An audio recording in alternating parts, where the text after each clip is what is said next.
Magandang hapon ho sa inyong lahat.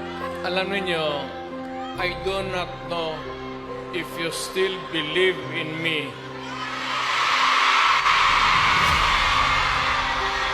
Nakatingin ako sa inyo, dapat magkita-kita tayo doon sa ating bayan. Kaya lang sa sitwasyon natin ngayon, kailangan talaga punta tayo sa ibang bayan maghanap buhay. Pero sa akin, the fact that malayo kayo sa pamilya ninyo, dama ko yung lungkot at alam ko yan.